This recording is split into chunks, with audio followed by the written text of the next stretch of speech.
Let's talk about real estate. Everybody knows real estate is the way to get rich, and absolutely that is the case. I mean, it's been the case for thousands of years. Primarily, most fortunes have come from owning real estate. The entire real estate market is estimated to be worth 200 to 400 trillion dollars. That's a fuck ton of money, okay? That's a lot of money. That is more money than there is currency in circulation. That's a lot of fucking money, bro. Now, I have an alternative perspective on real estate that's even more valuable than this, immeasurably more valuable. And that is the architecture or the real estate of your mind. I know that your architecture of your mind is vastly more superior than any building that you want to own. Here's why. This building that I'm in right now is worth $10.5 million. Now, the company who built it, I don't know who it is. I can go find out, report back. Probably won't do that, but they're easily producing $100 million a year, if I had to guess. Now, I'm in the blue collar space. I own a painting company.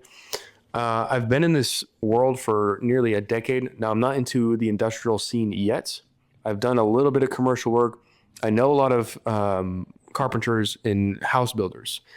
So I'm not a master. I do have a decent understanding of real estate in some ways. So it is not a far-fetched assumption to make that the company making this is generating $100 million a year. And that's just one company. Okay. Now, the thing that I'm starting to point to is the fact that who owns the business, not just who owns the business, but the foreman building this building specifically, the architecture of their mind allowed this building to come into fruition. If it wasn't for the mental architecture that they had, this building would not exist, along with every other building in human history that's ever been actually structured. Your mental architecture determines your level of success in your life. Now, success is that you can interchange success with fulfillment. How fulfilled are you actually in your life? If your mind architecture is not creating a life of fulfillment, then you're not very successful. Because will be worth $100 million, but if you're suicidal, it's not really successful.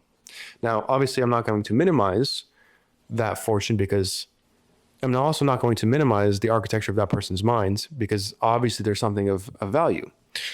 But we're not here for profit's sake, okay? I think we're all mature enough at this point to realize purely creating for profit's sake is not the way to go anymore because it seems some of the highest rates of suicide are in regards to the wealthiest people. And part of that is because they don't have the architecture of their minds to create human connection. So, with that being said, your mind is the most valuable form of real estate that you have because this very thing that you have that you're using to live your life is responsible for everything that you create and experience in your own reality. This thing, your mind, has created every device, has created every boat, has created every car, every piece of clothing, piece of technology. All of it has come from someone's architecture of their mind. That is worth, you can't put a price on that, dude. You cannot put a price on that. And going back to the person who has a net worth of 100 million, who's depressed and not fulfilled, their architecture might appear on the outside beautiful, but once you get into the bones in the framing of the house, you realize it's filled with rot, and you got to replace a bunch of shit. You got to redo the architectures. Now it's not ruined.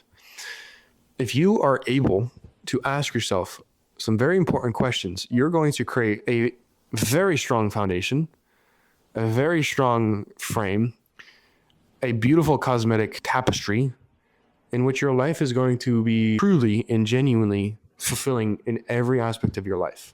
So when we think about architecture, blueprints come to mind. So each of us have a blueprint of reality. And this blueprint, the expression of this blueprint is the architecture. And the architecture is your experience of your reality. It is in your best interest to get extremely specific with your blueprint. Because if you look at Tartarian buildings and you look at the genuine perfection of these buildings, the defined details that are mathematically perfect, symmetrically perfect to every side of the building where you have a similar design, there's a lot of forethought in that. There's an immense forethought about that.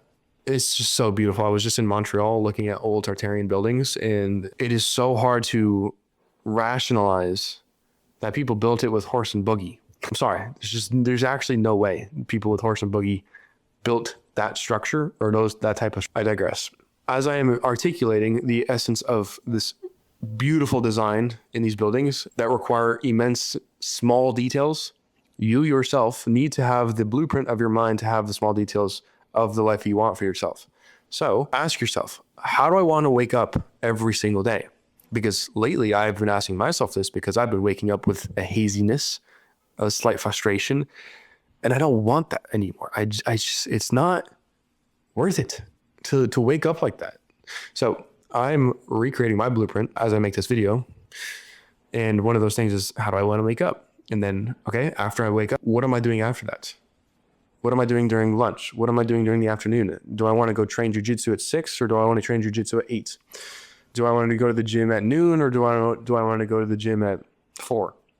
Is this happening on a Wednesday? Is this happening on a Thursday? We're not done. How do I want people to greet me? How do I want a stranger to greet me? How do I want to experience people when I'm walking down the street getting my cup of coffee in the morning? What do I want to experience clients? Are my clients happy? Are they mad? Obviously, they're not mad because you'd be psychopathic if you wanted mad clients. How many dogs do I want in my life? How many cats do I want? What kind of home do I want? What kind of husband do I want? What kind of wife do I want? What kind of car do I want? But here's where the most important part of this conversation comes into play that actually allows you to really even comprehend those questions. It's, who do I need to be in order to actually receive those things that I want for myself? Because your mind architecture is entirely, the foundation is entirely based upon who you are as an individual. So the most important part of your blueprint is who you are as an individual. It is the identity. It is the core aspect of who you are. Because let's say you want a reality in which you're experiencing more money, but you occupy the state of being in poverty. You can ask these questions all you want, but if you truly don't ask yourself, who do I need to be? How do I need to feel? How do I change what kind of assumptions do I need to hold? Nothing's going to change. But when you can truly align your inner reality with the architecture that you want to experience, that is when the magic happens. And please, for the love of God, listen to people who have made it. And I'm not talking about people who have sold their souls. I'm talking about people who have created their own fortune, who have created their own success. I'm not talking about people in Hollywood. I'm not talking about people in the music industry. I'm talking about people in your own personal life. Real people. Okay? None of these celebrities, athletes. Yes, they're good. Some of them can be great examples, but I'm so tired of talking about famous people like that when I have people in my life who are super successful, but nobody knows them. And that, I think, is a better example of who you should be asking, especially when you're trying to figure out who you need to be and what you want to create for yourself. So once you create that inner alignment, your blueprint is being formed. And then as you continuously ask yourself, how do I want my life to be? At some point, in the same way that you have to get your blueprints with a physical building nullified, I think that's the word. Basically, the town has to sign off on it. Then the blueprints become real. The same thing happens inside of you, where in order for you to create a blueprint for you to actually live off of, it takes time and it takes consistency for you to turn the blueprint into a reality in which you're experiencing thoughts, emotions, and assumptions on a regular basis. When you do that day after day after day, at some point you're going to nullify your own blueprint, and that's going to be the architecture of your experience. That moment of nullification, you'll feel it. You start doing this work and you start changing your thoughts, your emotions, and your assumptions, aka the blueprints of your architecture. There's going to be a moment where you've done this you've been thinking about it, you've been asking questions, you've been visualizing, you've been doing the work. And that moment of nullification is this, it's an emotional charge in which you now cannot fathom your life unfolding any other way than the way in which you set up your own blueprints. That moment, I swear you will know, bro. You will know. It's impossible not to know, because in that moment, like I said, you cannot rationalize experiencing your life any other way than the way in which you set your blueprints up. It's like, the only way I can describe it is like, it is impossible for me not to have to build a $1 million empire in my life. It is like the only way it's not going to happen is if I die. That is it. If I lose my arms, if I go paralyzed, I'm going to figure something out. I will make my mind an asset that is immeasurably valuable. When that moment happens and you accept this, that your blueprint now has become the architecture. Now you build the building, okay? Building the building takes time. So the building, compare it to your reality. It will time, but depending on, you can have great builders or bad builders. In this case, you have great builders. It's not going to take very long for your reality to start expressing that this building that you have the blueprints for is actually being created. And the moment you see any evidence of this building being created, you can't go back, because you've already had that moment of nullification where you have that emotional charge where it literally is like, this is the only way I'm not going to experience this is if I die. But when you have that moment of physical evidence to support that your blueprint is actually coming to life, it's like 100-fold in your confidence. And that feeling is so profound. And it's something that I cherish deeply because it is such a powerful moment. It's truly a spiritual moment in which you make this connection from the inner to the outer. So with all this being said, my friend, the most expensive real estate is your mind. Yes, I'm not negating that physical things are less important. Well, actually, hold on. I'm not saying that you should not strive for the physical equivalent of actually having real estate. You should. You absolutely should. Actually, you need that real estate. You need the business success. You need these things because that's exactly what we're here for. But the only way you get that is by having prime real estate in here first. When you have prime real estate and you develop and you have blueprints for the life that you want for yourself, because you can have multiple blueprints, keep in mind. If you have multiple blueprints, then you're a multi-dimensional being where you have a blueprint for your business. You have a blueprint for your love life. You have a blueprint for your financial life. You have a blueprint for cooking because you just love cooking. Cooking is a hobby for you. I don't know. Woodworking. Fuck. There's so many different hobbies for you to choose from. Skiing, snowboarding, making tapestries.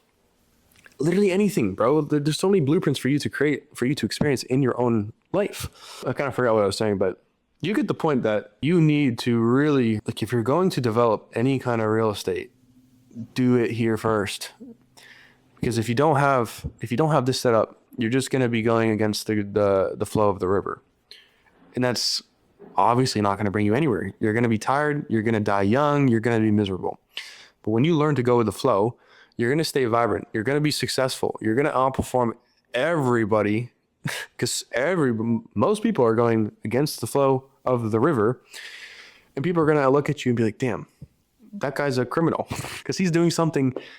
I don't know what he's doing, but why is he so successful and why does he make it look so easy? He must be a criminal. It's like, no, I'm just aligned. Man, I am him. I got that frequency. I got the blueprints of how I want my life to be. I know exactly what I need to do. I know exactly where I need to go. And that's it. That's it, bro. Okay? Change your blueprint. Change your reality.